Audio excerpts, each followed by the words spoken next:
Thank you. So it is so obvious, and this is not a good way to start, that the 3 new members, in my opinion, have violated the Brown Act. You go ahead and you make grimaces, sir. You go ahead and you do that. But there is no way that you all did not speak about what was going to happen here today. Now, there's only one reason for this commission, and that is to all work together, and I would really like to see this happen.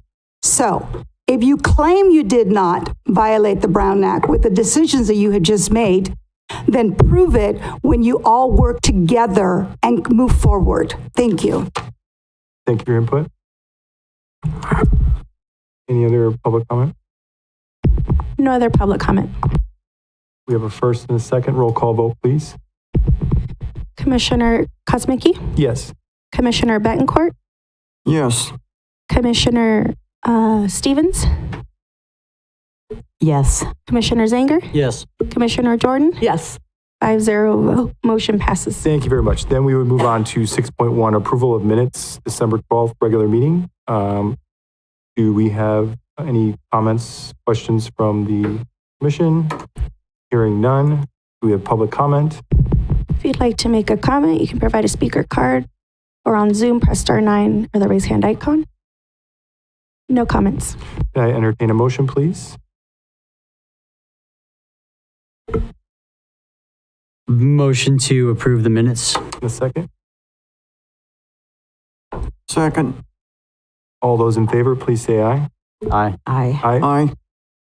Motion approved. 6.2, that brings us to LAFCO financial reports and invoices for 24-25 Q2. Okay.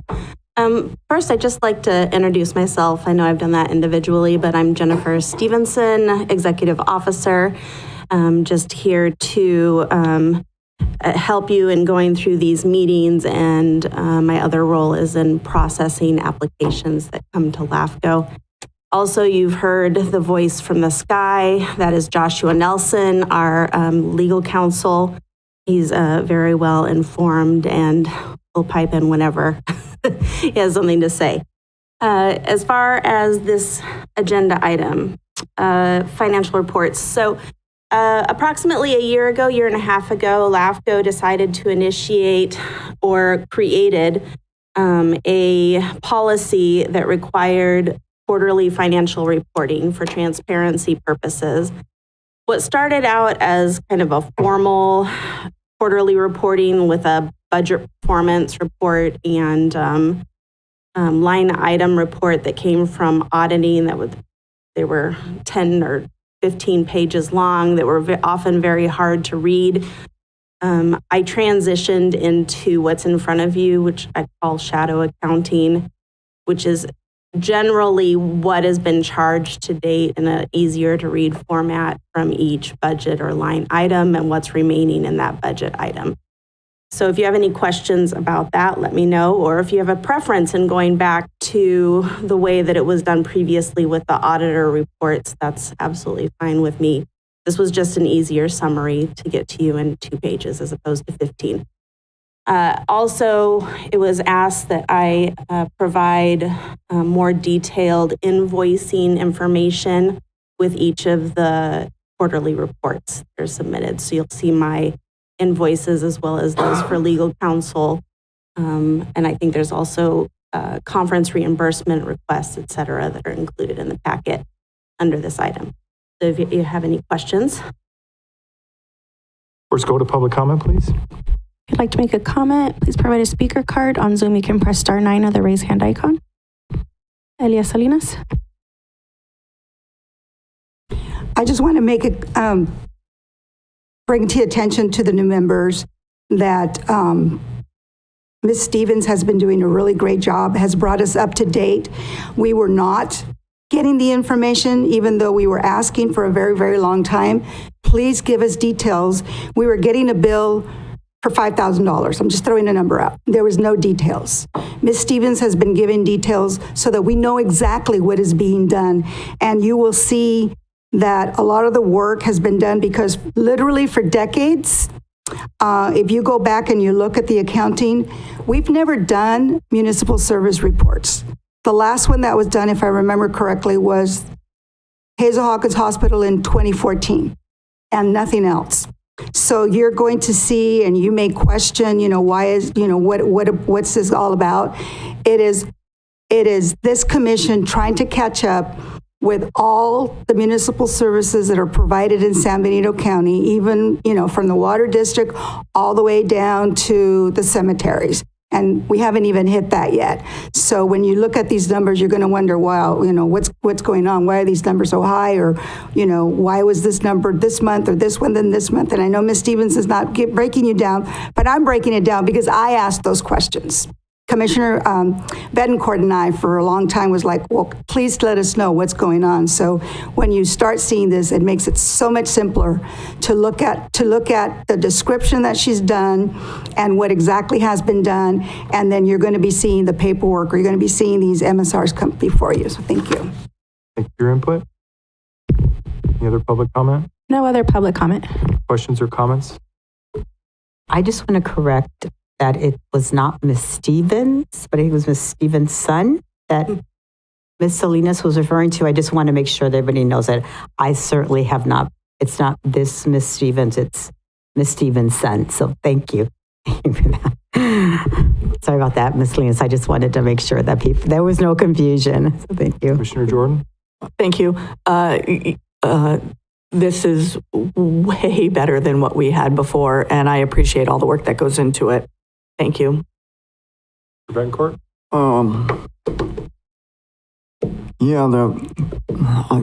Being a business for myself, I wanted to see in detail what we're paying for.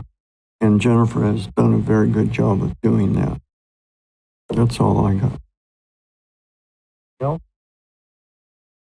I do want to make one other statement for the new commissioners. The new policy and practice that's in place for invoices to be processed is that I submit anything over $500 to the chair for signature, and then it goes to RMA and the auditor's office for processing and payment. So there is a sign off by the chair that occurs. Anything under 500, I'm authorized to sign for, as well as for the legal counsel invoices. So that's the process. Commissioner Betancourt? Jennifer, who fills out the checks? Who signs the check that pays off our... Well, the auditor's office makes the checks and sends them out. The auditor's office does. That's the county, right? Right. Okay. Mhm. But in order to authorize payment, that goes first to me and then to the chair. Okay. Well, I go to the San Benito County Water Board meetings, and I'm not sure if it's every month. They have what the bills are, and they have to okay them. So why don't we do that? It just depends on the type of payment, but a lot of times waiting a month in order to authorize a payment, like let's say we get an invoice tomorrow and our next meeting isn't for another month. A lot of vendors don't like waiting that long to get payment. So that's why we have this practice. But in it's place. okay by you. It's okay by me and then the Okay. chair also. Got So it. we have Thank you. double, Checks and balance. double authorization in place. Great. I also appreciate the level of detail. Thank you, Executive Officer Stevenson, for that. And this looks like it's a presentation only, so that would take us to the, I believe, let's see here. Approve that, sorry. Nope, there's no approval for that, so appreciate that. That would take us to 6.3 LAFCO overview presentation. Going to share it on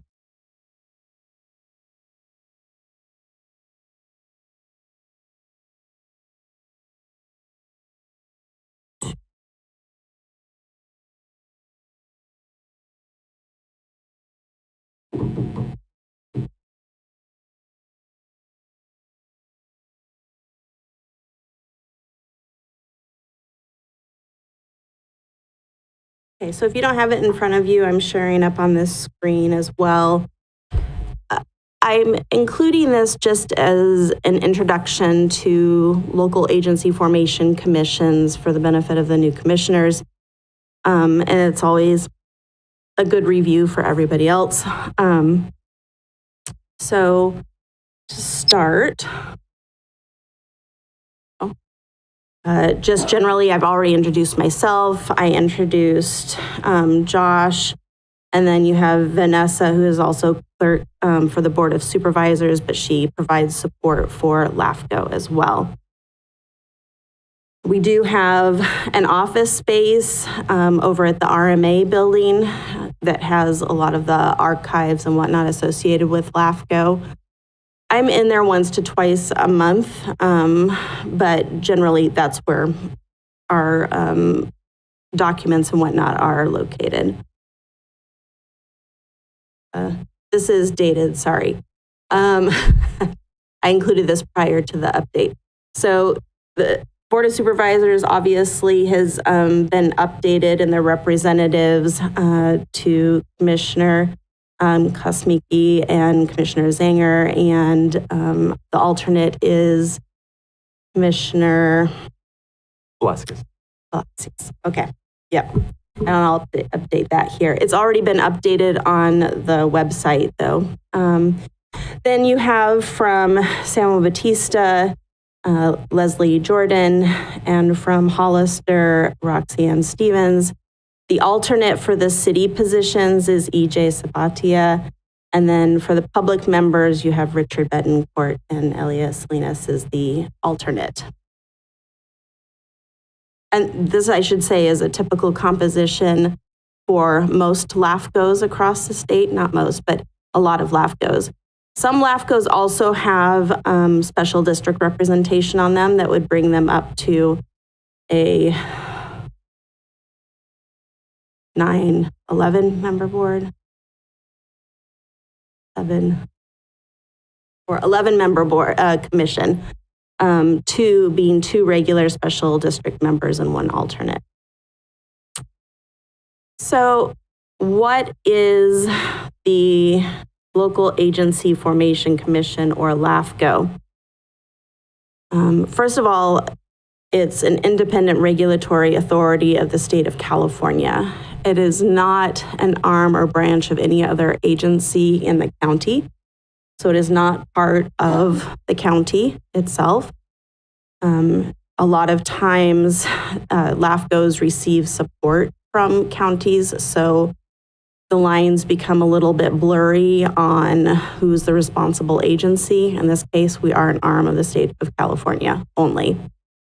So a lot of effort has gone into, over the last year, ensuring that San Benito LAFCO functions are relatively independent from those of the county. LAFCOs were created in 1963 to be the legislature's watchdog, to manage the orderly growth and development of cities and districts. It's also known as the state steward of good government.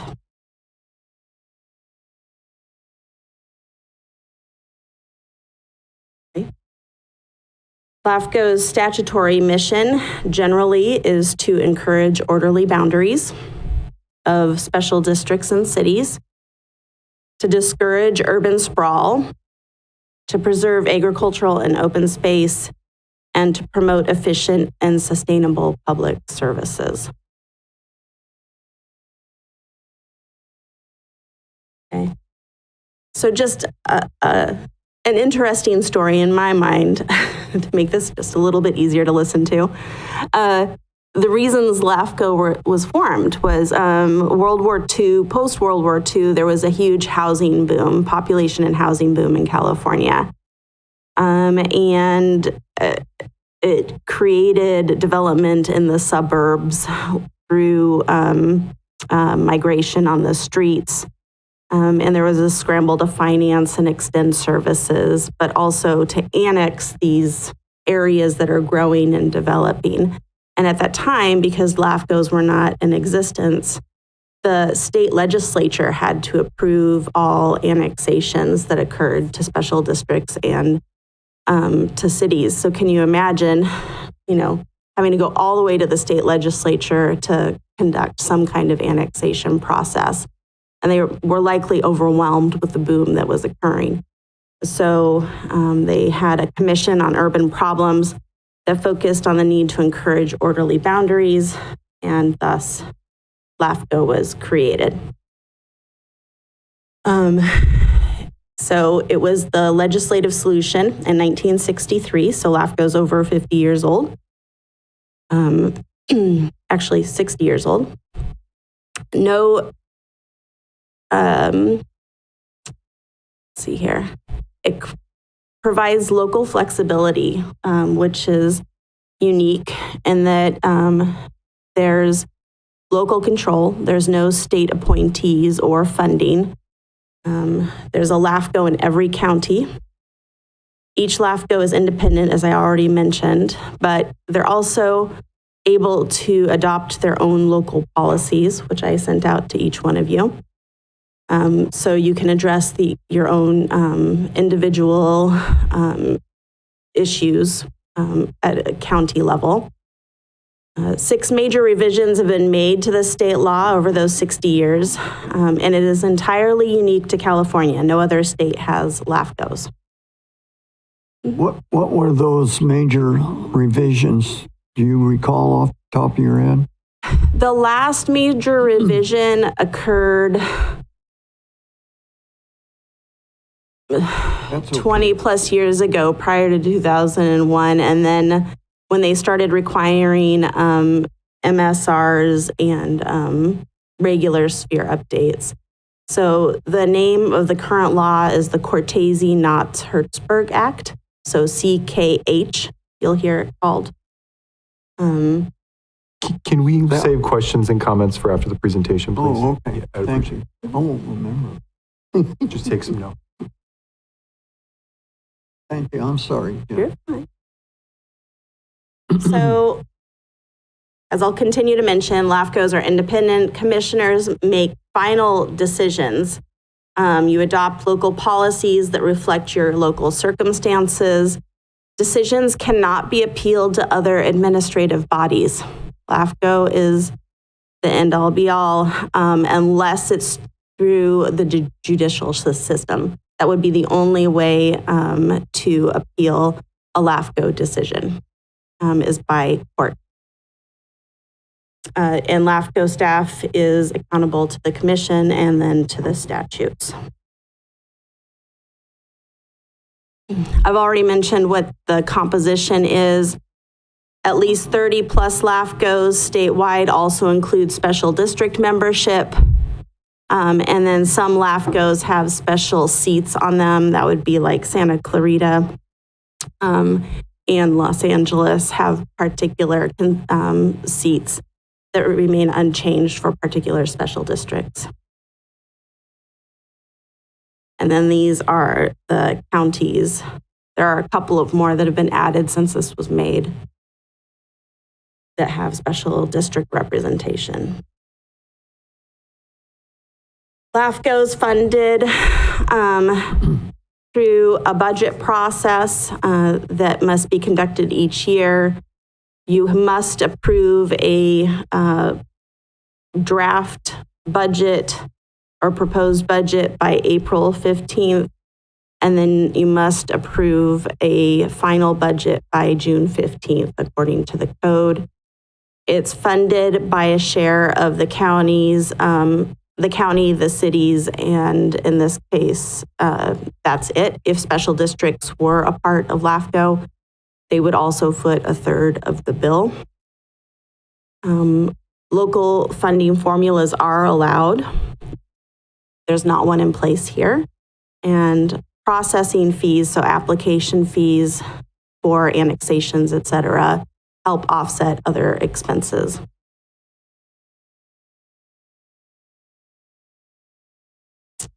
LAFCO has jurisdictional authority over counties in a manner of speaking because of the authority that LAFCO has over services and service provision. as well as over county service areas. So that's why counties are included here. It also has jurisdiction over all cities and then most special districts. There are some exceptions. LAFCO does not have authority over JPAs, over mutual water companies, over CFDs, school districts, county boundaries, bridge and highway districts, improvement districts, zones of benefit. So that would be a subzone of a special district, and air pollution or air quality districts. This is the functions that LAFCO can conduct. We can do process incorporations of cities, district formations, dissolutions or disincorporations of cities, annexations, detachments, outside user agreements, spheres of influence, and municipal service reviews that I'll get a little bit more into here in detail in just a moment. We have to approve if a district wants to activate latent powers. So even if, say, the county water district can provide wastewater services, if they want to, they have to come to LAFCO, and LAFCO approves them to activate that power. The same is true of divesting themselves of power. If a district no longer wants to provide a service, they have to come to LAFCO for approval. LAFCO approves consolidations and mergers. LAFCO has a planning function in that we develop and update spheres of influence for cities and special districts and prepare those municipal service reviews for all local jurisdictions and work cooperatively on growth, preservation, and service delivery issues. LAFCO also conducts a regulatory function. It administers modification of existing agencies and creation of new ones. It considers boundary changes. It controls extension of public services. And it's prohibited from directly regulating land use, though, and that's key. LAFCO plays no part in land use decisions. That is the role of the land use authorities. LAFCO also provides a resource for various studies, agreements. We can provide models. I have access to quite a wealth of information from various other LAFCOs as well. And there is quite a well-documented history for San Benito LAFCO in those archives. LAFCO is subject to state law. There's the Cortese-Knox-Hertzberg Act I mentioned.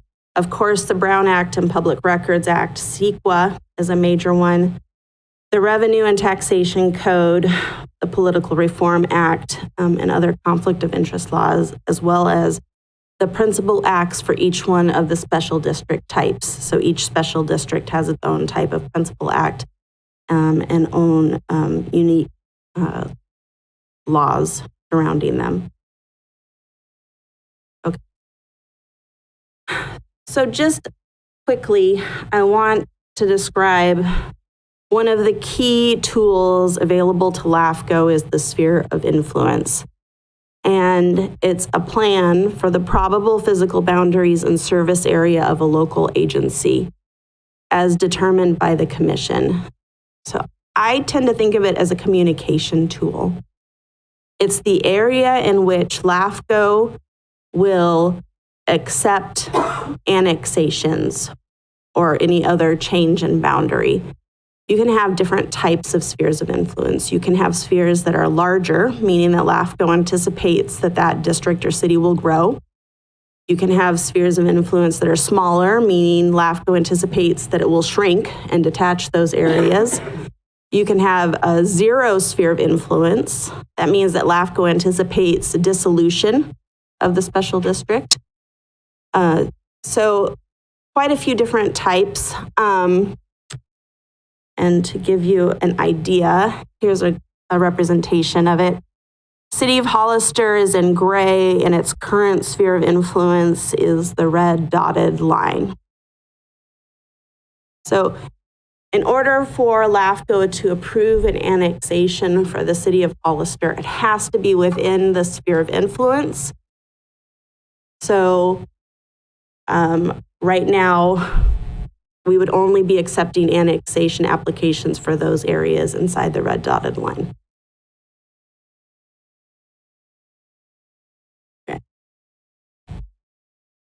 LAFCO is required to update or review the sphere of influence every 5 years or as needed. In order to update the sphere of influence, LAFCO must conduct a municipal service review. It's a report reviewing how services are provided by each of the agencies or subject agencies. There's certain content that must be included in a municipal service review. I won't go through each one of these, but it's been fairly standardized in the reports that we do. So you'll find a section that addresses each one of these areas or issues. What the government requires, though, is that LAFCO make certain determinations. So LAFCO must make findings. So we'll be talking about the wastewater MSR in a moment, and at the end of each of the chapters are the determinations or findings that LAFCO would be adopting. So LAFCO is not required to adopt the entire report, just those highlighted findings.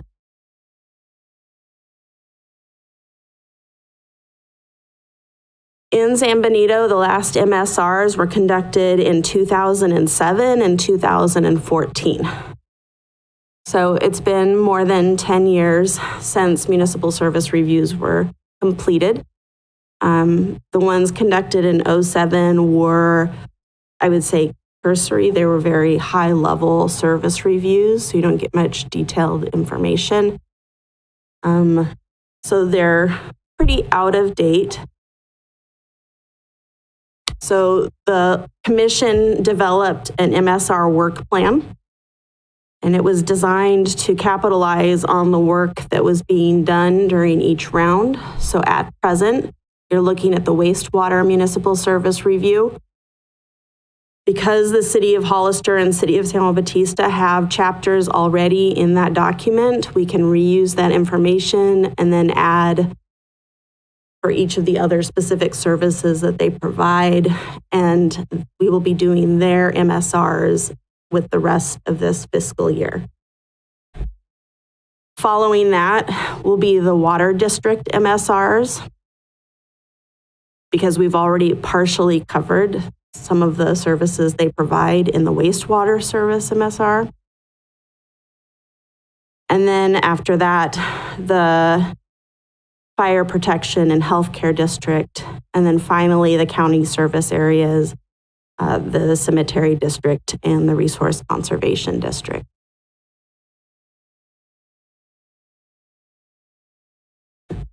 And then over the last year and a half, San Benito LAFCO has been very busy and has accomplished an awful lot. They've hired independent counsel. They've hired independent firm for executive officer and municipal service reviews. They've comprehensively updated the commissioner handbook and administrative policies and the application processing policies, both of which I sent out to the commission. Those were quite the accomplishment over the course of many meetings. But what's great is that there were several policies put in place, like egg preservation, island annexation, and other policies that will benefit the future commission. They've updated the fees that were woefully out of date. They were like 20 years they had not been updated. So the application fees and forms have been updated. They've initiated regular quarterly financial reporting for transparency. They developed a new independent ADA compliant website. That's at sanbenitolafco.org. So it's no longer on the county website. They developed an MSR work plan and completed the regional wastewater public draft. They became member of a joint staffing agreement with several other LAFCOs.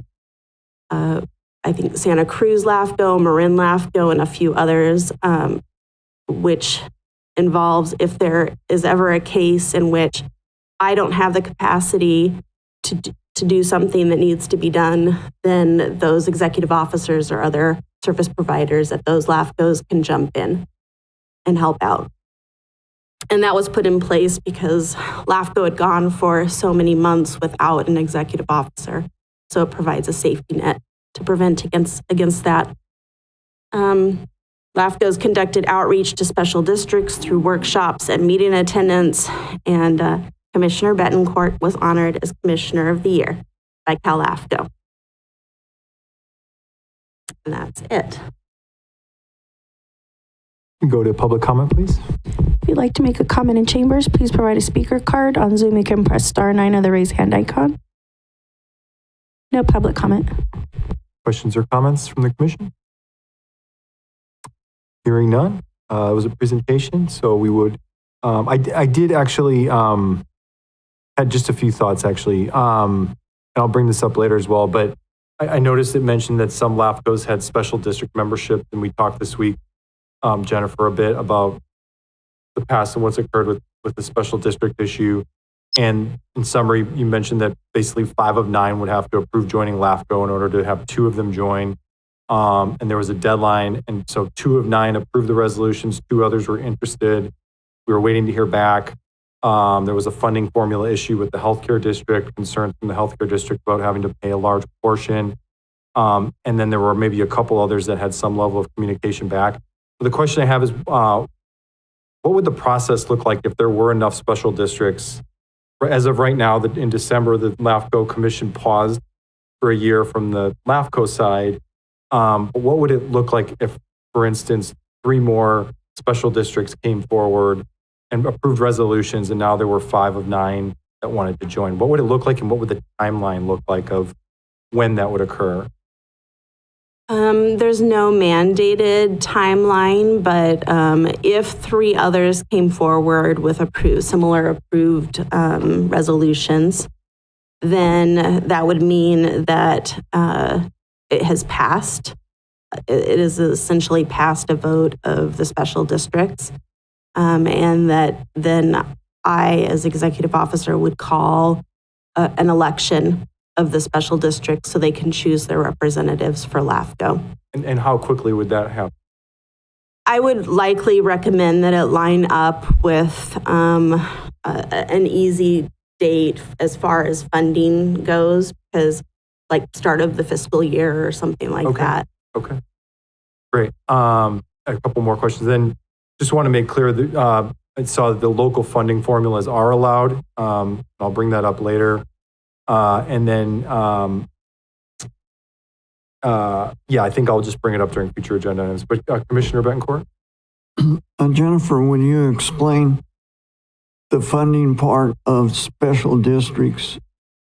What they would have to share the cost and what those numbers might be? Right. So as it exists right now with no special formula in place, special districts would be responsible for 1/3 of the LAFCO budget.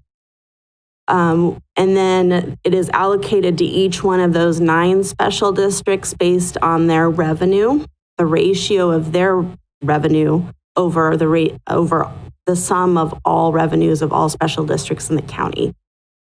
So does that make sense? Add revenues for all 9 districts, and then make a fraction with the revenue of the one particular district that you're talking. So in the case of the healthcare district, what is an issue? It's multi-million-dollar revenue source, right? Versus an RCD that their last state controller report showed them at like $38 in revenue. So they they have more now, but as it appears, the hospital district would be paying a substantial portion of the special district apportionment. I think, 85%. yeah, 85. Also, Jennifer, explain this or the past commission, we dropped that, which we can do. Didn't we, that they only had to pay 1/5, or I think it was? We proposed it, but it had to be approved by the county and the two cities, and it did not pass the vote. Only San okay. Batista approved it. Thank you very much. So presentation, I think that we'll move on to the next item then, which would be the wastewater municipal service review presentation, Jennifer.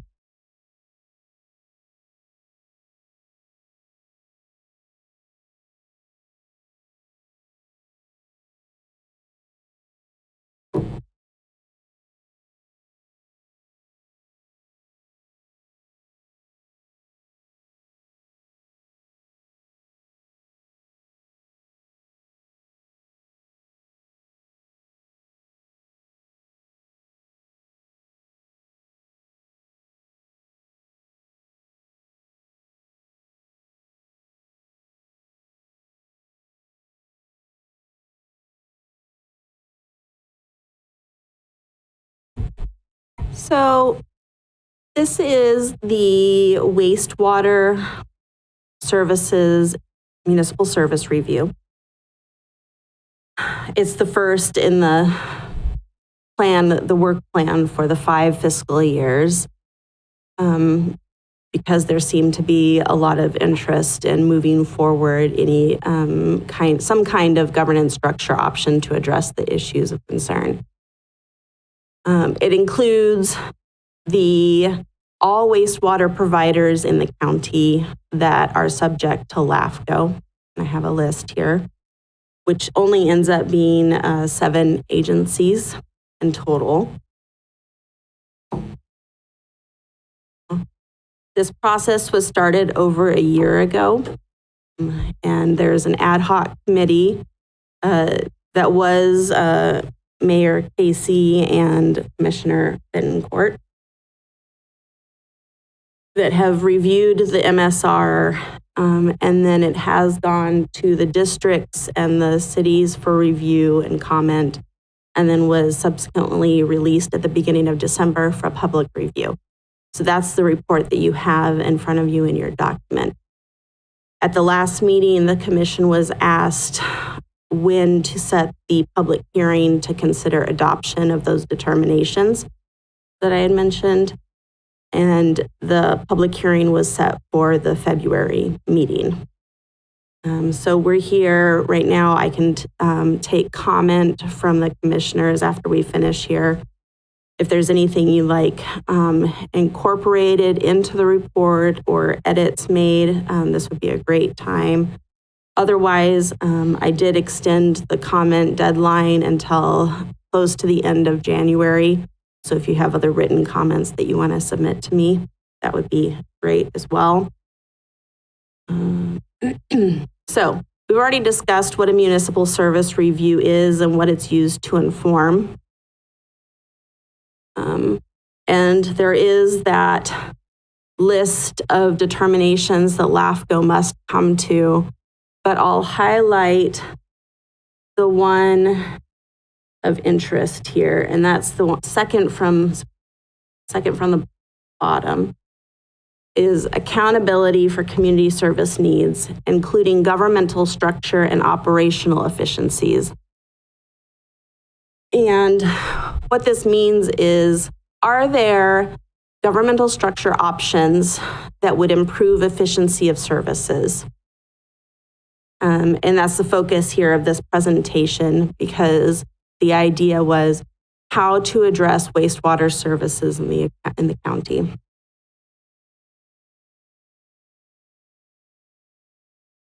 In the report, each profile is broken down, as you see here, with an overview, a map, a section on accountability and governance, a section on planning and management, information on demand and growth projections, financing, the service-specific section, so in this case, just wastewater, or recycled water, because we included the county water district, and then the determinations. That's the list of items that the commission will be asked to adopt. These are the 5 agencies that are reviewed in the report: City of Hollister, City of San Juan Bautista, the County Water District, Sunny Slope County Water District, Tres Pinos Water District, and the 2 county service areas, CSA 22 and CSA 45, both of which are no longer providing wastewater services, but they needed to be reviewed, and it's recommended that 45 be dissolved and 22 will eventually be addressed. Sorry, it's fairly zoomed out on the screen, but it's a map of each one of the agencies that were under review. The blue to the south is Tres Pinos. The yellow overlapping a portion of the city is Sunny Slope, the City of Hollister in gray. And then to the left, San Juan Bautista, and its kind of rectangular sphere of influence.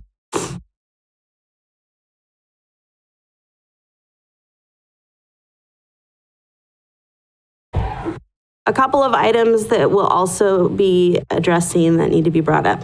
Hollister urban area for the wastewater service area. And the Hollister urban service area that are used interchangeably in many documents and reports. I believe the intent was different for each one. The Hollister urban area is more of a planning line for the purposes of the city and its agreements with the county water district, et cetera. The urban service area was more for LAFCO purposes. However, there was no well-defined use for the urban service area in LAFCO's policies. The way that it's developed here, the urban service area is larger than the city's sphere of influence. And in LAFCO law, the urban service area is supposed to be smaller than the sphere of influence. So all in all, and we'll see it again, talk about it again, this confusion of the urban area versus the urban service area.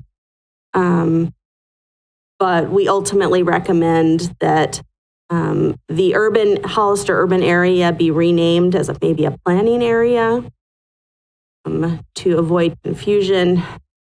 And LAFCO on its end has already eliminated the urban service area references in its policies because the sphere of influence already deals with what an urban service area would. Key issues. Let's see here.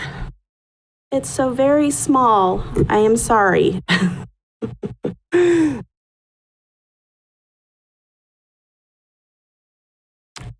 Okay, so this just speaks to the issues that I had already referenced about defining the Hollister urban area.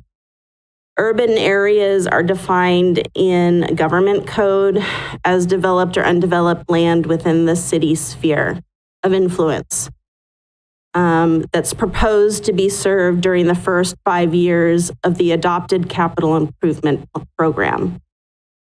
But if we're talking about an area that's larger than the city's sphere of influence, then it does not meet the government code.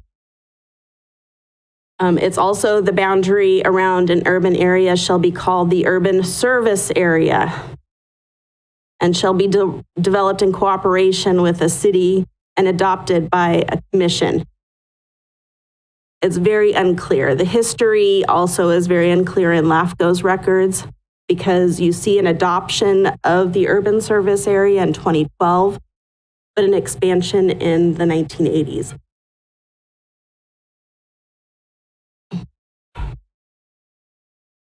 Sorry, it's blown up so that people can read.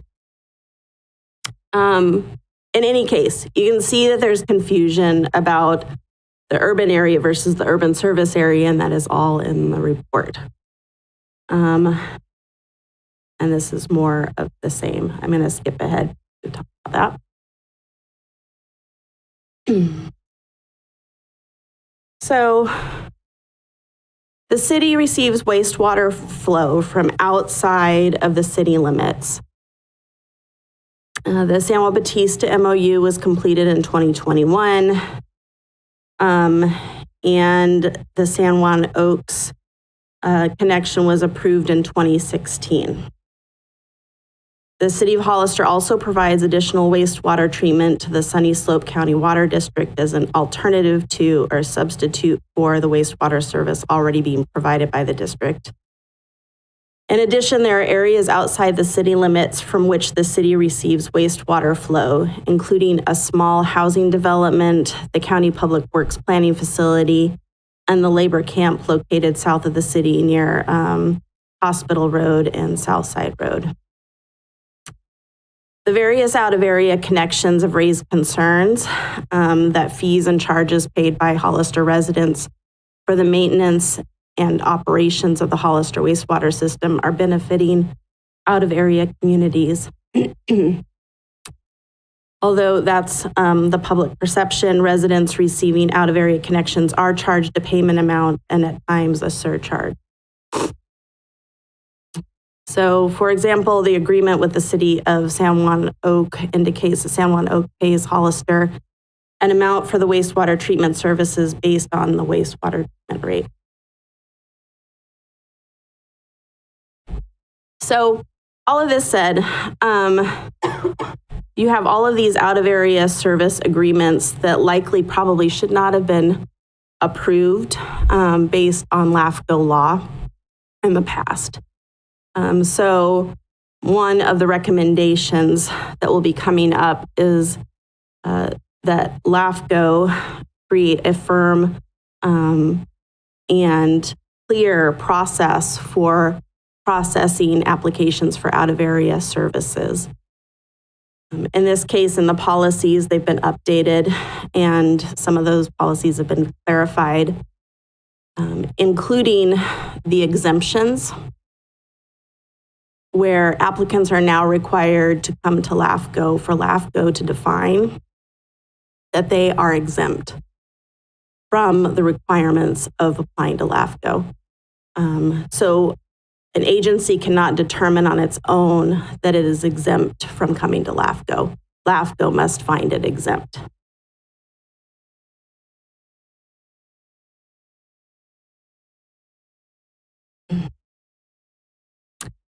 Another issue is that San Benito County and the city have been challenged to reach agreement regarding wastewater services for potential development adjacent to or surrounding the city.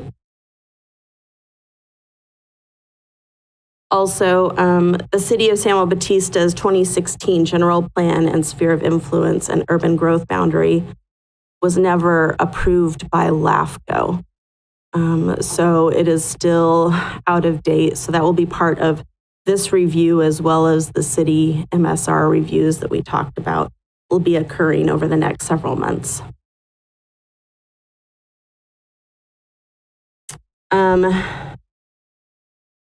Cielo Vista or CSA 22 requested out of jurisdiction services, and those were approved or actually found exempt from LAFCO approval back a year ago. And the county is considering dissolution of the CSA once all of its finances are finalized. For CSA 45, Rancho Larios, the HOA has taken over the operations of its wastewater system. It is unclear when and how this occurred and how the wastewater services are paid for. Generally, this practice is frowned upon by LAFCOs because it's the transition of public funds and assets to a non-public entity that doesn't have the same transparency requirements. But in this case, it's already been done. So just in order to finalize this and consider the case closed, that it's recommended that the CSA be dissolved. Okay, so other options. We talked about that the urban service area does not meet the LAFCO definition as it relates to the sphere of influence. So if the current urban service area is retained, it needs to be redefined as a planning area for wastewater services.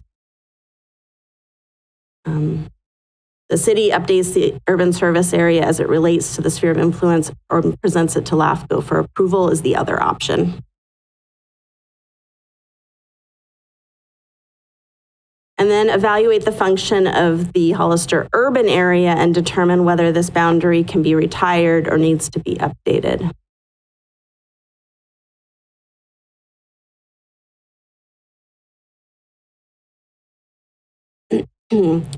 So this has actually already occurred, the comprehensive update of LAFCO's policies and clearly defining that urban service area.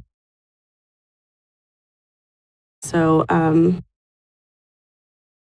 by eliminating it entirely from the policies. Another recommended governance structure option was that the commission initiates updates to the city of Hollister sphere of influence to include the entire Hollister urban service area boundary, excluding the Sunny Slope County Water District service area. This does pose a particular issue in that it would likely promote urban sprawl. Another option is establishing a regional sanitation district in collaboration with all relevant neighboring agencies. The benefits of this would be addressing out-of-area service connections, improving efficiencies across the agencies, improving consistency of service levels across agencies within the region. It incorporates all extraterritorial connections into the boundaries of a provider and essentially eliminates disenfranchisement of voters. Challenges are that it requires substantial time and coordination to get consensus of all the affected agencies, relinquishing of local control by other agencies. Transfer of asset ownership could be an issue. It could be considered growth-inducing, and environmental review would be necessary. Another option is establishing a subsidiary district. A district of limited powers for which a city council is designated as the ex officio board of directors of the district. At least 70% of the district's land area and number of registered voters must be within the city limits for a district to become a subsidiary district. So this is one, I think, of the more probable options that are available, and that a subsidiary district can extend outside of the city of Hollister's city limits and be established so that the city of Hollister City Council would be the governing body, but would be able to legally serve those areas outside of their city limits. And the line could be drawn in a manner to incorporate all of the out-of-area service connections that are already served today. Benefits are that it allows the city to retain local powers and addresses the out-of-area service connections. It also allows the city to retain ownership of the wastewater plant. Not that any of the other options would not allow that, but that this, because the city would be in charge of the district, they would maintain ownership and decisions regarding the wastewater treatment plant itself. It also enables proposed developments within the district potential connection to the existing facility. The challenges are that not all out-of-area service connections may take part, such as San Juan Bautista. However, that there can be a contract with the district between the district and San Juan Bautista. And there's a need to ensure that new customers pay their fair share in whatever rate structure is developed. Another option is forming a joint powers authority for sewer service within or even outside of the Hollister urban area. This is an immediate and transitional option for agencies, and they may not be prepared to commit to significant changes such as a regional or subsidiary district. So it provides an option that could go into effect almost immediately and is non-permanent, that can be retracted if necessary. And it doesn't require LAFCO approval. The challenges are determining which agencies would be part of the JPA. In particular, on the part of the county unincorporated areas that are outside of the city limits, you would need a JPA member that is capable of providing wastewater services. So those areas that are unincorporated outside of City Hollister limits, but not within Sunny Slope, would require some kind of entity to represent those areas. The county is not a wastewater provider by itself. It could form a CSA to provide those services and be a part of the JPA. Maybe the county water district is another option, could be a member of the JPA and activate its latent power of providing wastewater services. However, I don't know that that's particularly likely. It doesn't seem that they're interested in being in the wastewater business. Another option is Sunny Slope annexing the area surrounding the city so that they can take part in the JPA on behalf of all of the unincorporated area.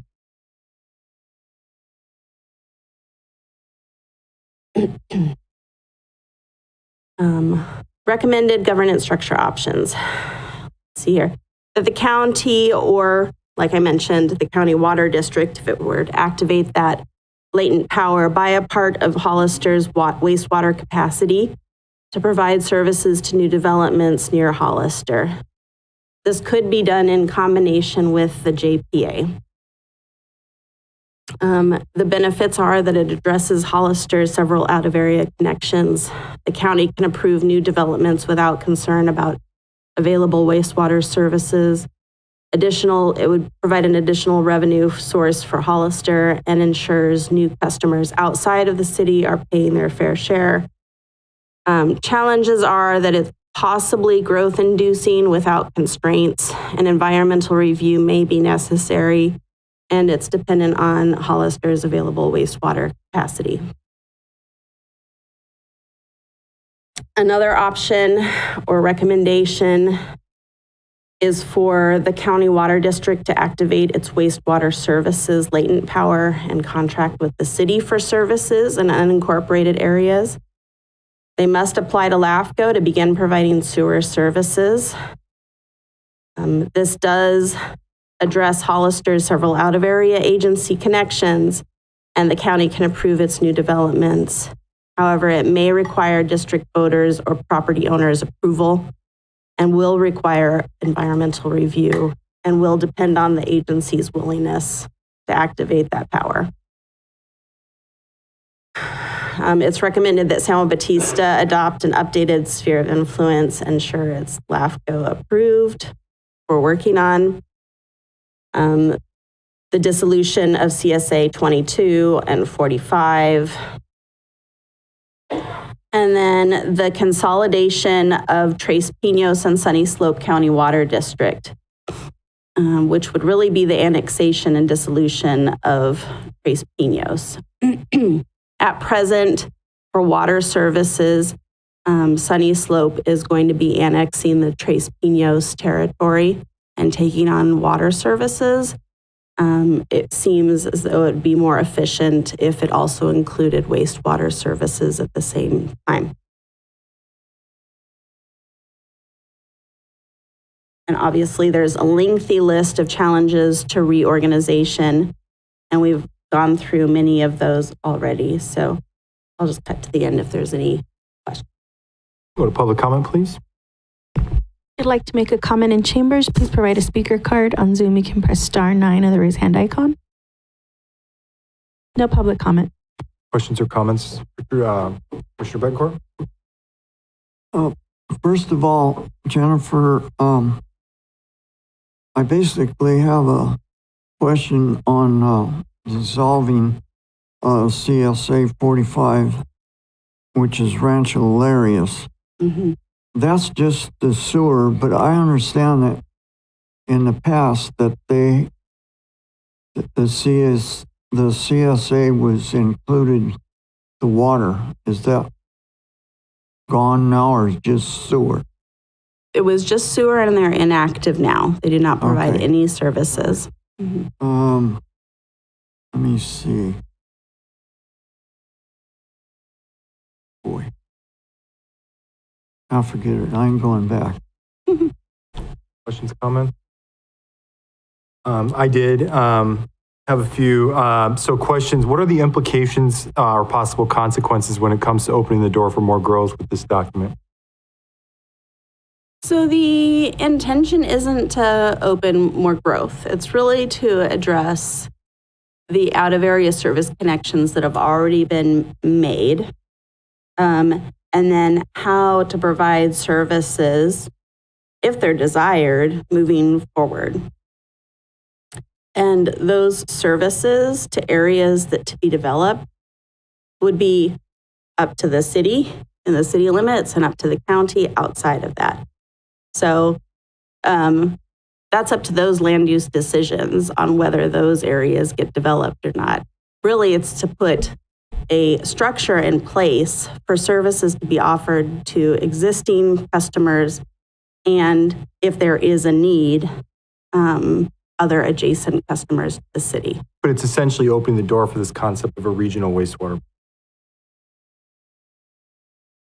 Depending on the structure. Right. Is it possible to get sort of a red line, the 2007 MSR versus now, so especially for public transparency, to get an understanding of what exactly we're changing through this process? Some sort of summary, even if just a bullet point, primary components, sort of a thing. So the 2007 MSRs, what we have available is up on the website. They are... It's 250 pages, this one, though. I mean, for public to see. The previous ones, though, were a couple pages per agency. Like, they were very minimal, very brief, abbreviated, just trying to meet the letter of the law and coming straight to the determinations that are necessary. So there's not a lot of content there. Yeah. So the answer is really everything's been changed.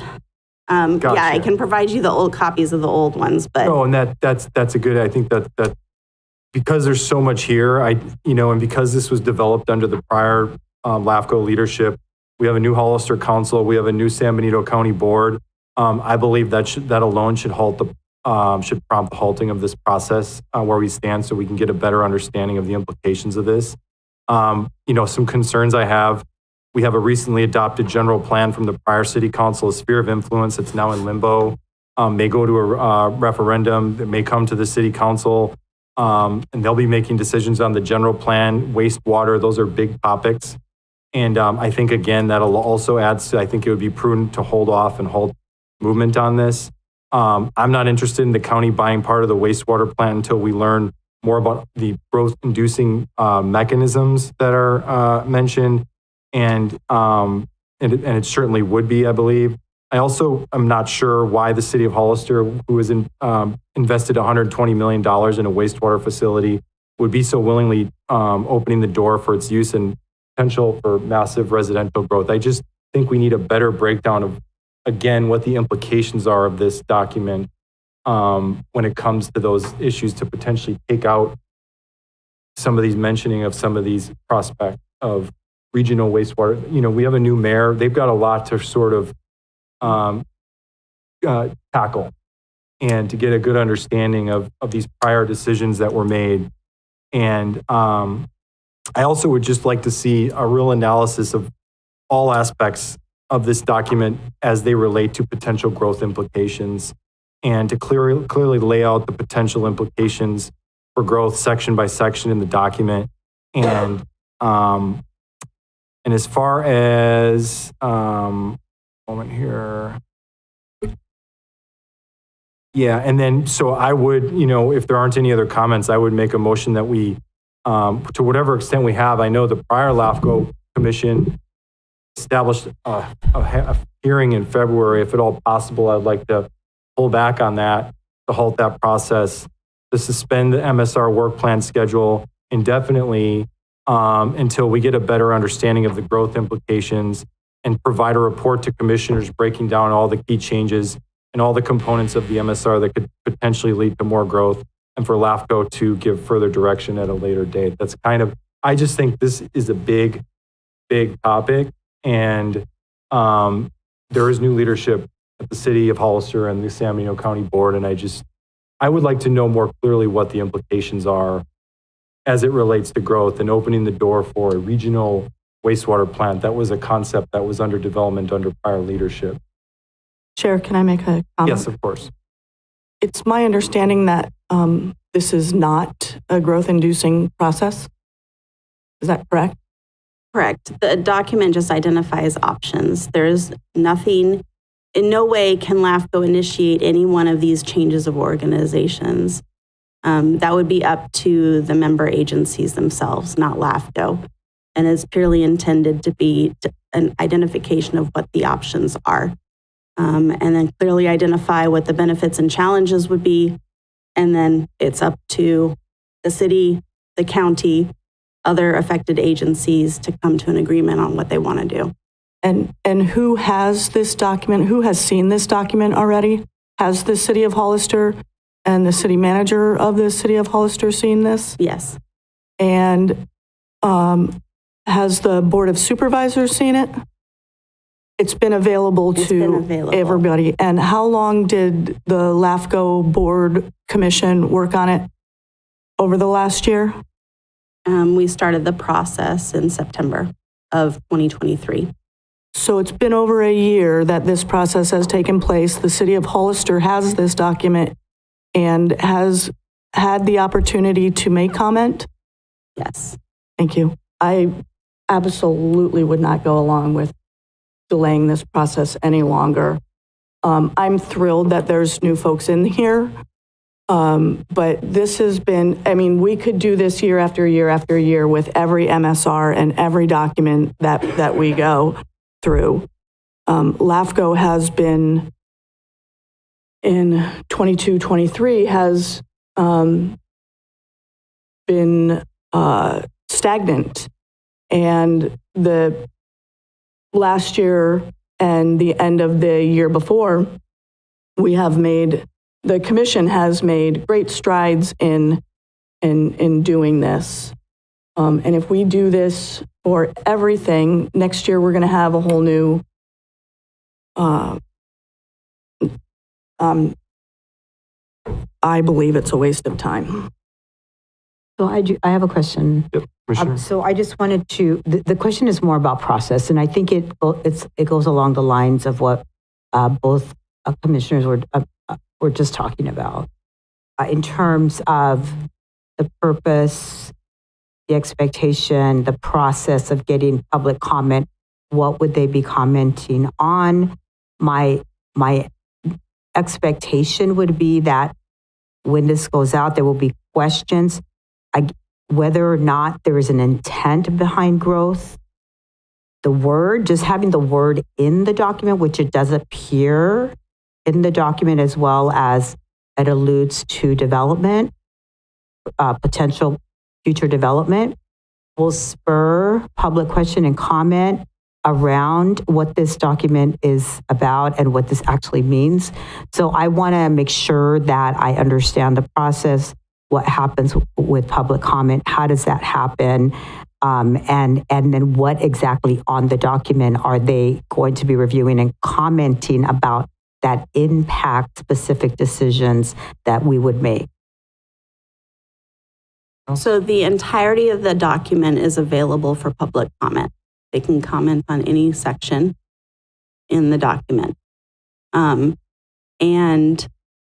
the portion, though, that will support your decisions regarding spheres of influence is only the determinations.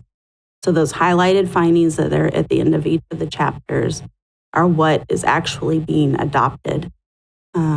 So that is the most critical portion. And if there are comments on those areas, then that would be most critical to be addressed in the MSR. Court, did you have something? Yeah, Jennifer, our commission is to protect prime ag land and open space. It's not pro-growth. Pro-growth comes from, in my opinion, from the general plans of each one of the entities, not by LAFCO. Is that a correct statement? LAFCO is not a land use authority. Correct. We do not make land use decisions. But the other thing on our side is that we have to make sure that they have water and sewer. If a subdivision comes in. And I understand, like, Santana Ranch, which was before my time, well, on this body, wasn't approved by LAFCO. Is that a correct statement? Or do you know? I don't know about Santana Ranch. It's before my time, so Yeah, I'd have I to know look. it's before your time. Mm-hmm.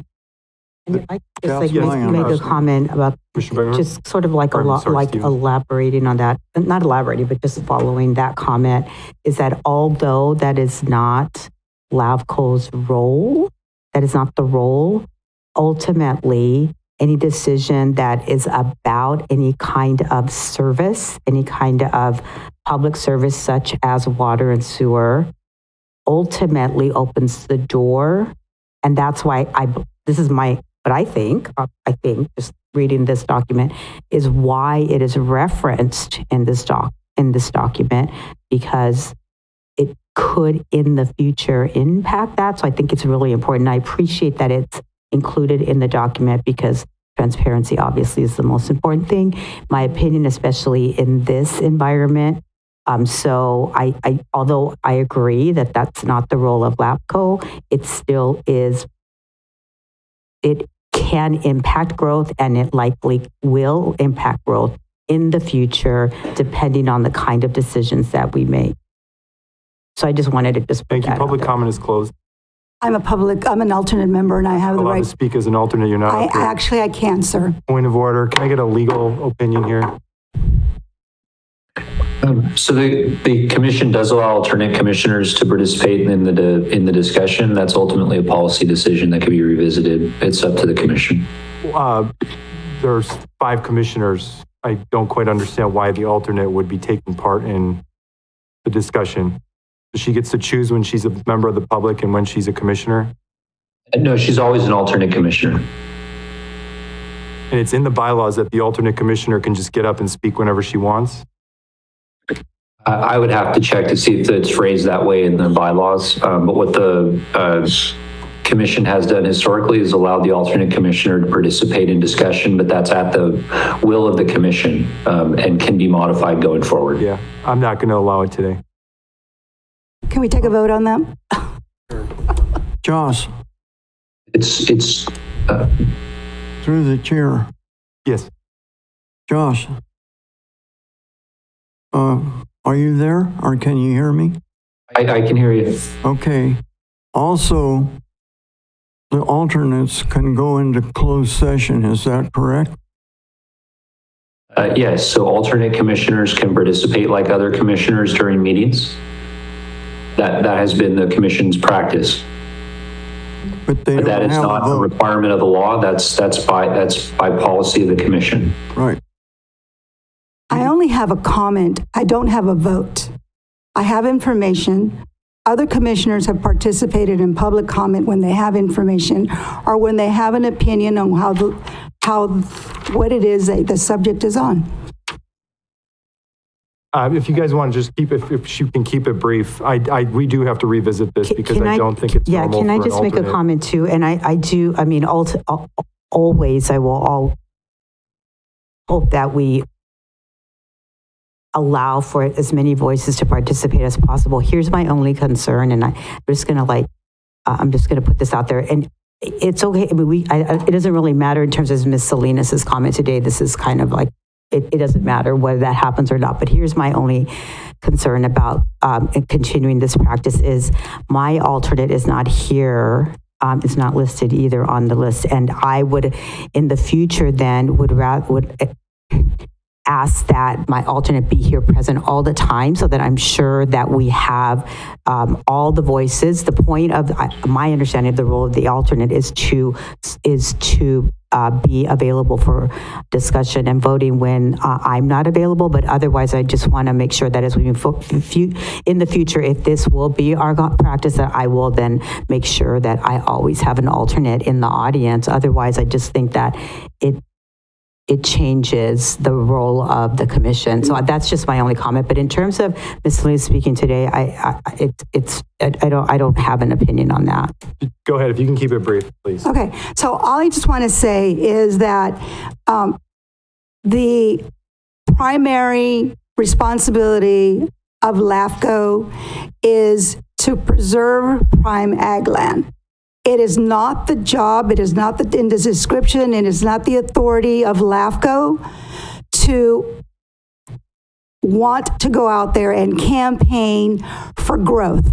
It is LAFCO's job and responsibility to make sure that growth is within the sphere of what for public safety with regards to sewer and water. The ultimate responsibility of growth is upon the city and upon the county. LAFCO controls it.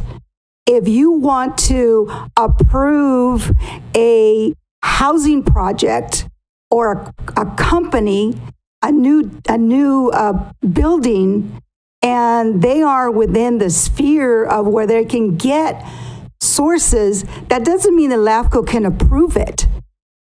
It just because the county or the city approves something, LAFCO's responsibility is to look to see whether it is within the policies and the state rules and laws to deny it or to approve it.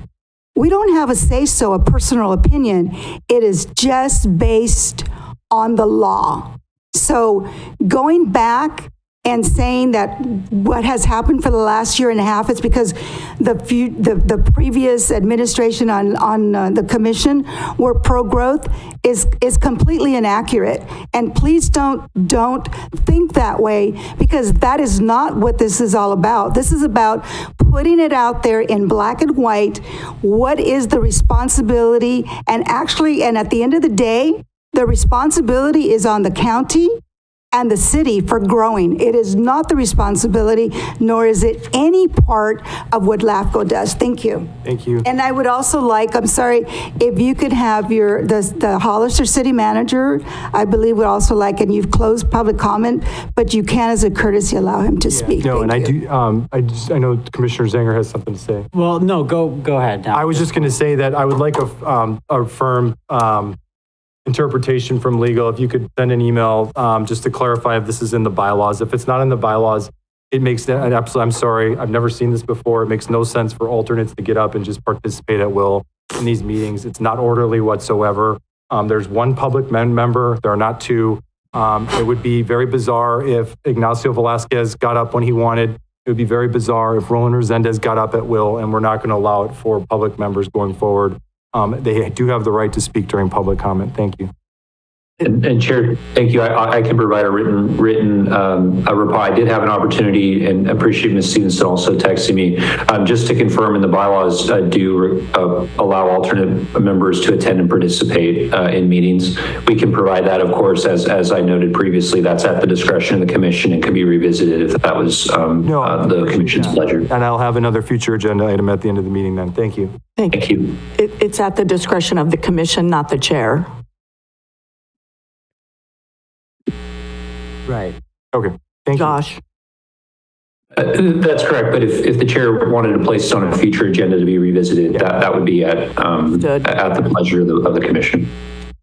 City Manager?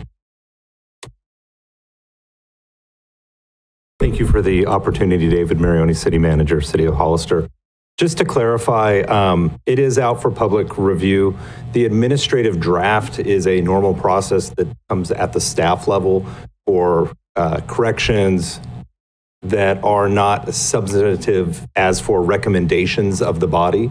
And so, as you can tell by looking at that document, there's a tremendous amount of data that was provided by any agency participating. And so how that works is that gets sent to us as a courtesy. We take a review of it.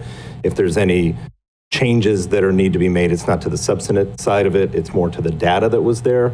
And so then that gets turned back. It has not been presented to our city council. The next step would be to come through this process here today. So I just wanted to clarify that it did not, it was mentioned that it went to the city manager and the city had reviewed it. The city has not reviewed it. It was just a standard practice that would go through any of these type of reports. You typically see an administrative review at the staff level. So I just wanted to clarify that point. Thank you.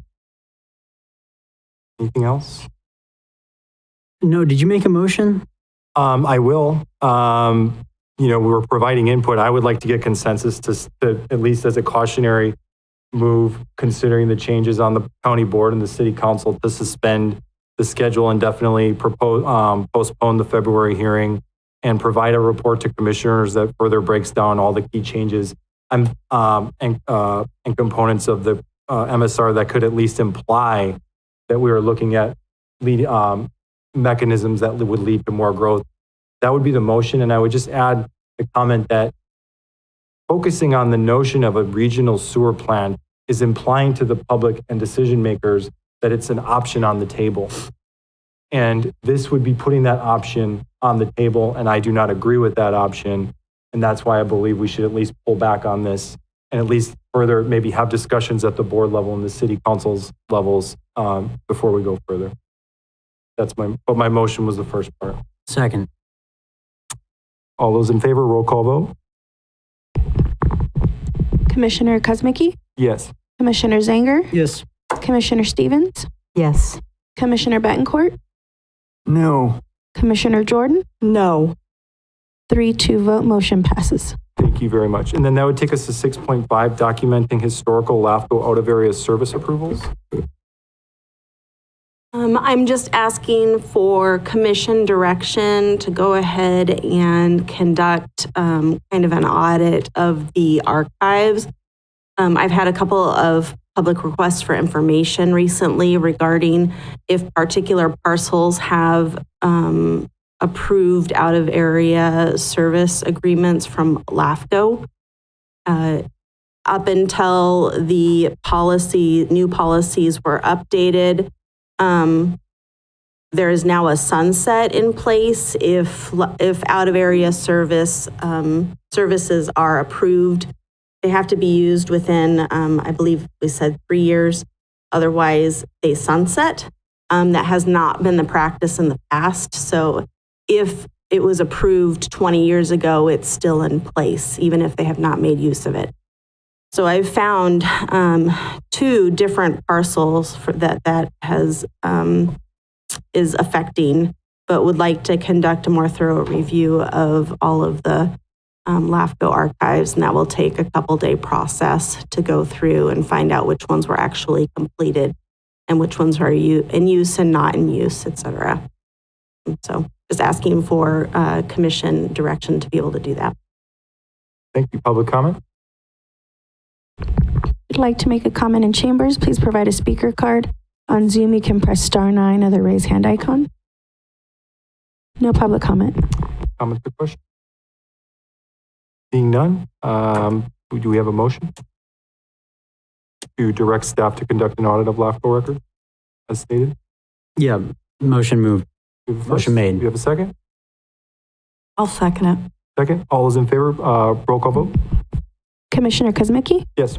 Commissioner Zanger, Yes. Commissioner Stevens, Yes. Commissioner Betancourt, Yes, Commissioner Jordan, Yes.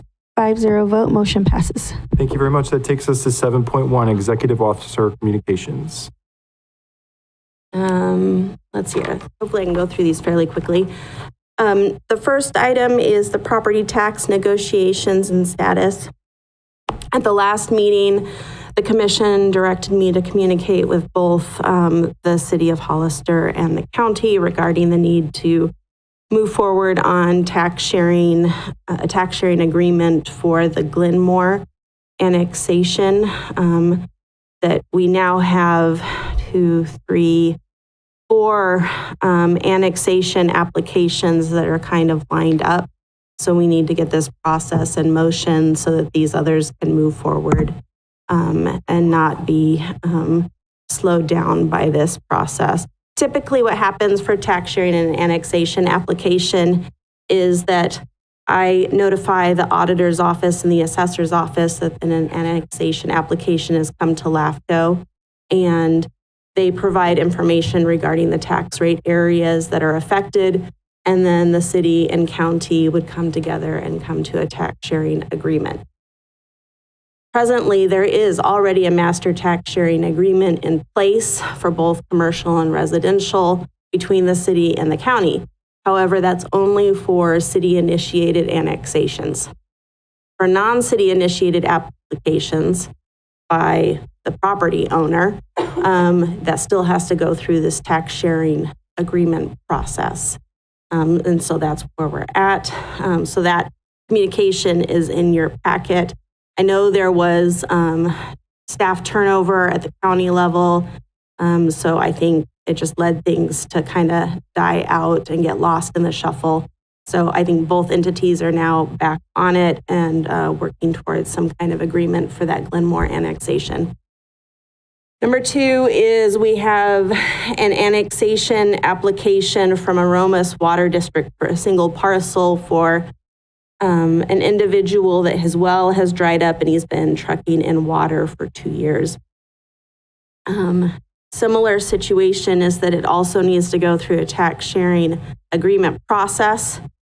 I believe there is a master tax sharing agreement from the 80s that affects utility districts that provide water and wastewater services, but I have been unable to find it to date. So because it has taken so long to try to track that down and this tax sharing negotiation process has been prolonged, I have issued approval of an emergency out of area service connection for that homeowner as authorized in our policies until such time that the application can come to LAFCO for consideration. Number 3 is we have received another property owner driven annexation application for the Chapel Road area to the city of Hollister. That was just received a few weeks ago. I've had a meeting and was online today for the potential formation of the new fire district. The LAFCO will be taking part in those meetings so we can stay up to date. And then I do anticipate that Sunny Slope County Water District will be submitting an annexation application for the Best Road. Let's see here, for Best Road water, and then also subsequently the Tres Pinos area and southern portions in order to take over water services there. So that should be coming imminently, I think. Thank you very much. Any public comment? I'd like to make a comment in chambers. Please provide a speaker card on Zoom. You can press *9 or the raise hand icon. No comments. Questions, comments? Seeing none, that would take us to 7.2, Commissioner announcements and requests for future agenda items. Sure. Yes, sir?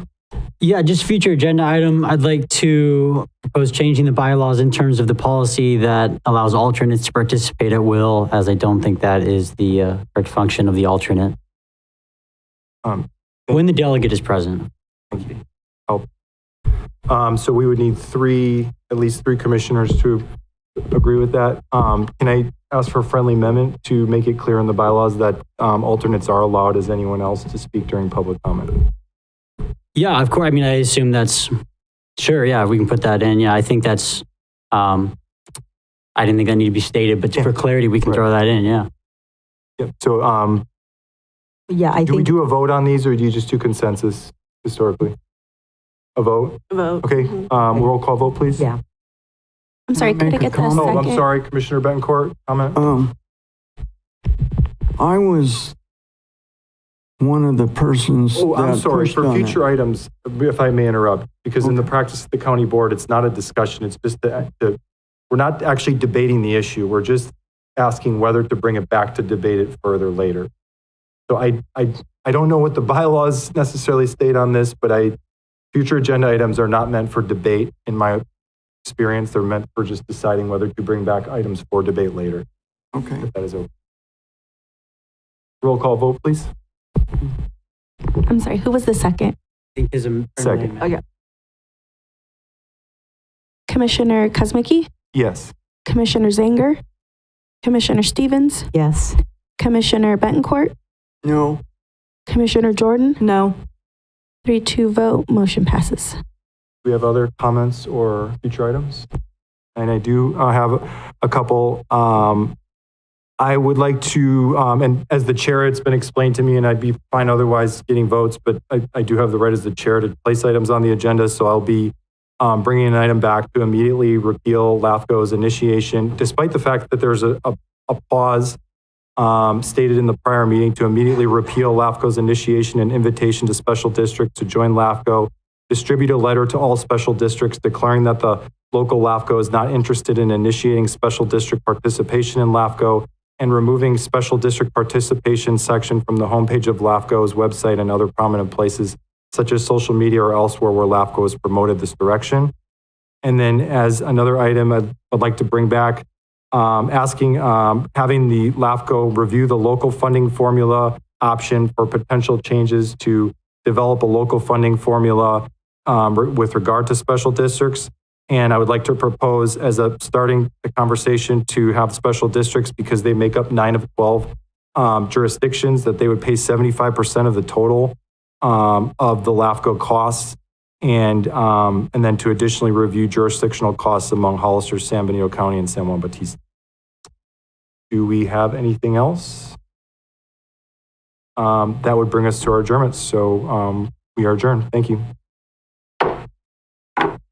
Great.